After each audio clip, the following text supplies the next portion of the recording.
এই পর্যায়ে থাকছে দেশের বিভিন্ন স্থানে অনুষ্ঠিত সভা সমাবেশ, বিক্ষোভ মিছিল, মানববন্ধন ও খেলাধুলার খবর নিয়ে ইমরুল কায়েসের রিপোর্ট। বাগেরহাটের মোড়লগঞ্জ উপজেলা স্বাস্থ্য ও পরিবার পরিকল্পনা কর্মকর্তা ডাক্তার শর্মী রায়কে শরণখোলায় পদায়নের প্রতিবাদে মানববন্ধন ও ঝাড়ু মিছিল করেছে ছাত্র জনতা।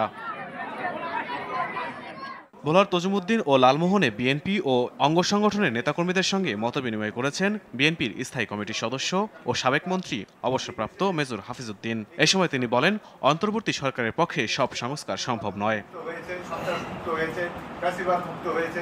আওয়ামী লীগ ও ফ্যাসিবাদের দোষর নিয়ে গঠিত চাঁদপুর জেলা স্কাউট কমিটি বাতিলের দাবিতে মানববন্ধন করেছে বৈষম্য বিরোধী স্কাউট আন্দোলন। চাঁপাইনবাবগঞ্জে নিরাপদ অভিবাসন ও দক্ষতা উন্নয়ন শীর্ষক সেমিনার হয়েছে। জেলা কারিগরি প্রশিক্ষণ কেন্দ্রের সম্মেলন কক্ষে সেমিনারে উপস্থিত ছিলেন জেলা প্রশাসক আব্দুস সামাদ। আওয়ামী লীগের মতো স্বৈরাচার শাসন ব্যবস্থা বাংলাদেশে আর আসতে দেওয়া হবে না বলে মন্তব্য করেছেন কৃষক দলের কেন্দ্রীয় সাধারণ সম্পাদক শহীদুল ইসলাম বাবুল। ফরিদপুরের নাগরকান্দায় কোনা গ্রামে স্থানীয় বিএনপি সংবর্ধনা অনুষ্ঠানে এসব কথা বলেন। ফরিদপুর জেলা ও দায়রা জজ আদালতে আইন কর্মকর্তা নিয়োগ বাতিলের দাবিতে মানববন্ধন করেছে আইনজীবীরা। ইকো রেভলিউশনের উদ্যোগে ওয়ার্কশপ ও সেমিনার হয়েছে ফেনীতে। ফেনী সরকারি কলেজ অডিটোরিয়ামে আয়োজিত এই অনুষ্ঠানে উপস্থিত ছিলেন স্থানীয় সরকার বিভাগের উপপরিচালক গোলাম মোহাম্মদ বাতেন। আমরা কিন্তু নির্গত করছি এবং দেশনায়ক তারেক রহমানের ৩১ দফার আলোকে সাম্য ও মানবিক সমাজ বিনির্মাণে সম্প্রীতির সমাবেশ হয়েছে খুলনার রূপসা উপজেলায়। এতে বিএনপি জাতীয় কমিটির তথ্য বিষয়ক সম্পাদক আজিজুল বারী হেলাল উপস্থিত ছিলেন। কুষ্টিয়ার মিরপুরে তারেক রহমানের রাষ্ট্র কাঠামো মেরামতের ৩১ দফার লিফলেট বিতরণ করেছে জেলা বিএনপি।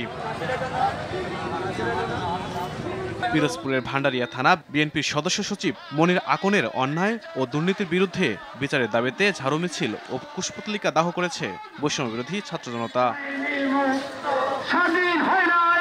বাজার সিন্ডিকেটের কবলে আলুর দাম বৃদ্ধির প্রতিবাদ ও উচ্চমূল্য নিয়ন্ত্রণে কনসাস কনজিউমার্স সোসাইটি সিসিএস এর উদ্যোগে মানববন্ধন হয়েছে লক্ষ্মীপুরে। মানিকগঞ্জে নিরাপদ খাদ্য সুরক্ষায় সাংবাদিকদের ভূমিকা শীর্ষক কর্মশালা করেছে বেসরকারি গবেষণামূলক প্রতিষ্ঠান বার্ষিক। ময়মনসিংহের মুক্তাগাছায় নবগঠিত দক্ষিণ জেলা বিএনপির আহ্বায়ক কমিটির সংবর্ধনা অনুষ্ঠান হয়েছে। এতে বিএনপির স্থায়ী কমিটির সদস্য নজরুল ইসলাম খান, যুগ্ম মহাসচিব সৈয়দ ইমরান সালেহ প্রিন্স উপস্থিত ছিলেন।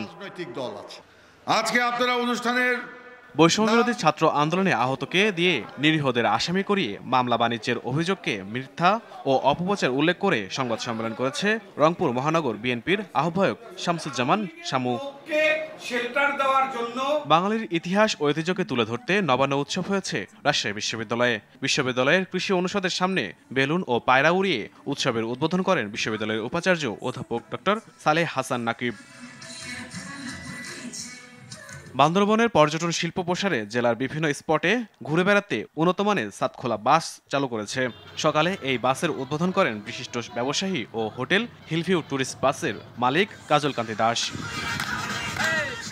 ঠাকুরগাঁও সরকারি বালক উচ্চ বিদ্যালয়ের এসএসসি ৯৫ ব্যাচের আয়োজনে ফ্রি চক্ষু চিকিৎসা ও সানি অপারেশনের ক্যাম্প হয়েছে।